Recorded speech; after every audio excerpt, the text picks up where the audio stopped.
Olá pessoal, sejam bem-vindos a mais uma reflexão nossa sobre Francis Turretini e a sua gigante obra sobre compêndio de teologia apologética, como ficou em português, ou um compêndio de teologia helêntica, com um sinônimo aí de apologética. Nós estamos aí numa série de vídeos onde eu estou introduzindo para vocês, à medida que eu estou relendo essa obra, alguns conceitos importantes desse grande teólogo do século XVII, Francis Turretini, um dos grandes nomes da teologia de todos os tempos. E a reflexão que eu gostaria de trazer para vocês está na página 61, e a grande pergunta dessa página é se a teologia ela é prática ou ela é teórica, ou ela é mais prática, mais teórica, nem uma coisa nem outra. É isso que a gente vai ver de forma bem breve no vídeo de hoje. Então fique conosco até o final, deixa seu like, se inscreva no canal e compartilha com mais pessoas para a gente continuar nossa reflexão de uma boa teologia bíblica e reformada.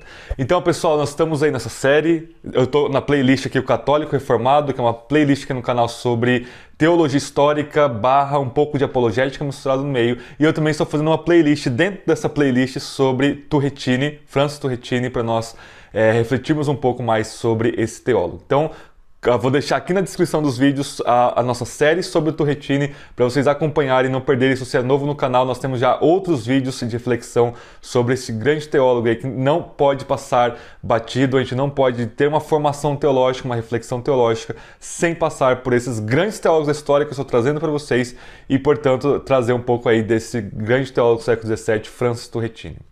Antes da nossa reflexão, o pessoal ficou alguns dias sem gravar vídeo por aqui, eu estava com alguns problemas aqui com o YouTube, mas graças a Deus tudo resolvido, e nós temos o nosso espaço de membros aqui no nosso canal aqui de teologia, e nós temos dois grandes blocos de ensinamento nesse nosso espaço de membros, que é sobre teologia avançada, onde eu trago bastante teologia bíblica, histórica e sistemática, a partir de vários ângulos, de várias disciplinas, para nós pensarmos bem profundamente várias questões fundamentais da teologia, e nós temos também o nosso curso de grego, que é o Instituto de Linguagem Bíblica, aqui nessa aba aqui de membresia. Também nós temos um curso de grego bíblico, que posteriormente a gente vai ter de hebraico também e de latim, onde eu trago aí um método, um dos melhores métodos que tem, no meu ver, que é por isso que eu estou trazendo ele, que é o chamado em inglês de Living Language Approach, né? Uma abordagem da língua viva, onde você realmente vai aprender a se comunicar, a expressar-se em grego, no grego bíblico, em todas as habilidades, de falar, de escrever, de ouvir, ok? E também tudo que envolve a linguagem, e isso vai aumentar demais a sua competência e a fluidez e também a facilidade com que você vai aprender a ler tanto o Novo Testamento em grego, quanto, por exemplo, a Septuaginta, o Antigo Testamento traduzido para o grego, ou até mesmo os pais da igreja, lê-los em grego é extremamente satisfatório, e eu estou trazendo isso para vocês. Então, ficou curioso, se inscreve aqui no nosso espaço de membros. Tem muita gente, literalmente, que vem falar comigo que não conseguem acessar porque não tem forma de pagamento de Pix, né? O pessoal às vezes paga mais com o cartão de crédito e o pessoal não tem cartão de crédito, mas se gostariam muito de fazer esses cursos, eu estou me programando aqui para colocar numa outra plataforma, sei lá, um Hotmart da vida, alguma coisa assim, bem simples, bem tranquilo, para alcançar vocês que querem fazer esse curso aqui conosco, que eu só cobro porque gasta muito do meu tempo, da minha energia, dos meus recursos financeiros para comprar os livros, e também é um conteúdo bem específico, bem aprofundado, que não é para todo mundo, e nem todo mundo se interessa, é realmente para quem quer se aprofundar mesmo na teologia bíblica, histórica, sistemática ou nas línguas bíblicas, tá bom? Então, fica aí a dica para vocês, fica aí essa lembrança aqui, nosso espaço de membros aqui no canal. Dito isso, sem mais demoras, vamos lá, pessoal. A teologia, ela é mais teórica ou mais prática? Parece uma pergunta simples, mas não é, porque isso tem dividido muita gente desde sempre. Se a teologia é mais prática, se a teologia é mais teórica. Eu gostaria de trazer um balanceamento mais saudável sobre essa reflexão nesse tema, tá? O Turretini, ele começa essa pergunta que ele traz aqui sobre essa teologia teórica ou prática, mostrando aí na história, ele já faz um resumão das opções que tem na história, mostrando aí algumas divergências sobre esse ponto. Então ele vai dizer, por exemplo, que tem gente que acreditava, até a época dele, até hoje, que a teologia ela é somente especulativa. Lembra que especulativa vem de contemplação, né, de teoria, no sentido grego da palavra, né, theoria, que é essa contemplação de Deus, uma coisa meramente abstrata, tá? Henrique de Gant, por exemplo, é um dos que ele associa a essa definição meramente especulativa da teologia. Por outro lado, no outro extremo, ele vai colocar Scotus e os escotistas, né? Que é um cara que traz bastante problema para a história da teologia, né? É um cara que debate com Tomás de Aquino e que traz o unicismo e algumas coisas bem complicadas que a gente está vendo no nosso estudo sobre a teologia da Reforma. Em alguns momentos a gente vai citar bastante sobre ele, que vai dizer que a teologia é somente prática, é completamente prática, e Scott já adianta muita coisa ruim nos nossos dias, né?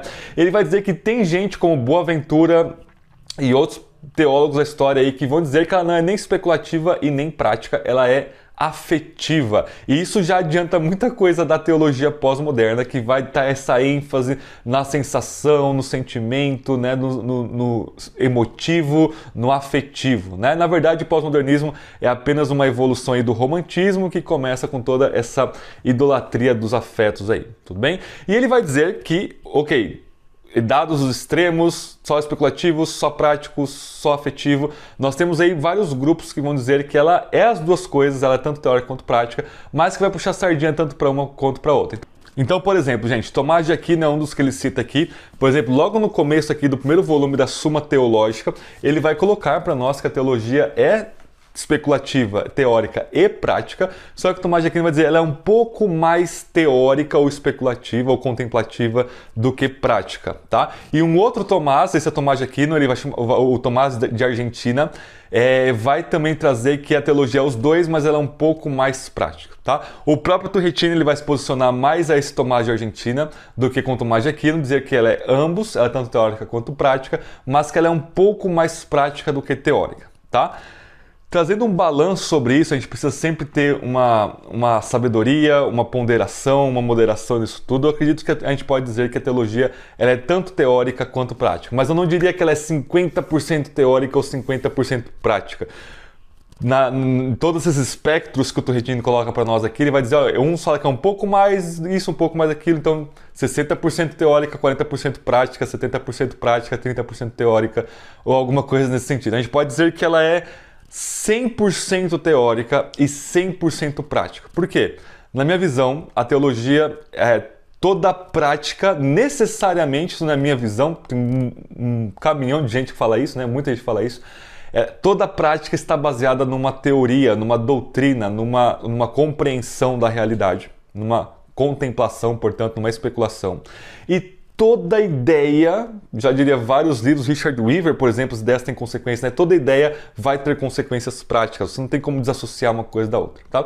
Portanto, a teologia, ela é 100% teórica, no sentido de teoria, de visão, de contemplarmos quem Deus é em Cristo Jesus, nas Escrituras Sagradas, pelo poder do Espírito, quanto ela é completamente prática também, ou seja, essa visão de Deus pela fé no Cristo ressuscitado, é transformadora, ela nos transforma a viver para Deus, diante de Deus. Então o Deus se encontra conosco no evento salvífico pela sua graça em Cristo Jesus, nós respondemos pela graça dele, pelo trabalhar dele, mediante a fé no Filho dele, isso é transformativo. Então nós contemplamos a glória dele e essa glória nos transforma, vai dizer Paulo lá em 2 Coríntios 3, né? Nós somos transformados de imagem em imagem pela glória, né, que vem do Espírito que é o Senhor, o Espírito que é Yahvé, Yahweh, tá?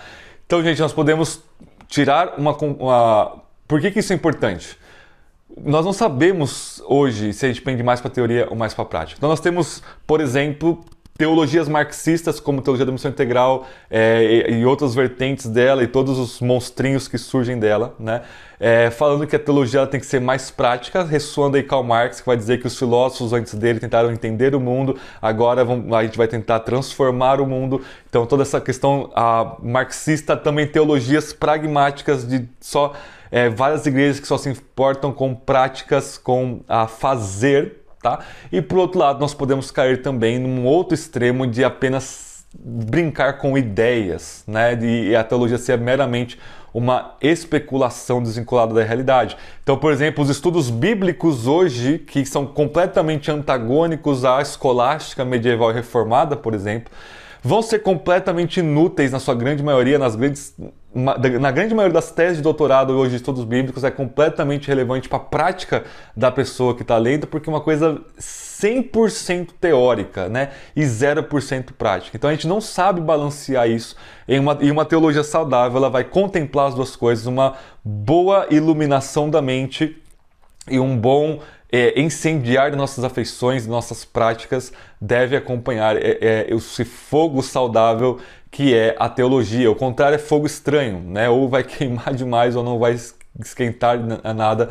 Então nós precisamos de ambas as coisas, de luz e de calor, como diria Jonathan Edwards, Martyn Lloyd-Jones, né? A gente precisa estar, né, contemplando Deus pela fé na face de Cristo e ter isso como transformador para a nossa vida, tá? A gente não pode ter um gap disso. O Kevin Van Hooser vai usar a imagem do teatro, né, falando que a doutrina é um drama, ou seja, a doutrina ela precisa ser dramatizada, vivenciada, experimentada e praticada na nossa vida. Você não pode brincar com ideias e viver de outra forma, e você não pode viver a sua vida cristã sem nenhum fundamento teológico, bíblico, nesse sentido, tá? E a gente precisa encontrar esse balanço saudável entre aquilo que nós sabemos pela graça de Deus e aquilo que nós fazemos pela graça de Deus e para a glória de Deus. Gostaram, pessoal, dessa nossa reflexão aqui breve sobre Turretini? Comenta aqui nos comentários comigo, converse comigo sobre você acha que a teologia é mais teórica, mais prática, você concorda com a minha conclusão aqui que ela é ambas e como isso deve, não somente pode, mas deve afetar a nossa vivência cristã, tá bom? E continue aqui no canal, a gente vai ter muita coisa ainda sobre Turretini e várias outras abordagens aqui. Eu vou trazer toda a série de novos estudos em teologia bíblica editado pelo D.A. Carson, tá? A gente já tem o volume 1 aqui no canal, vou trazer mais na ordem de todos os volumes, tem mais de 60 volumes de teologia bíblica que o Carson edita para nós. Melhor série de teologia bíblica a nível de estudos individuais, e eu vou trazer aqui para vocês, para nós pensarmos e refletirmos mais sobre teologia bíblica, teologia histórica, aqui no Católico Reformado, teologia sistemática e também no nosso engajamento com a cultura lá no nosso Imaginário Redimido. Fique conosco, Deus abençoe, até o nosso próximo vídeo.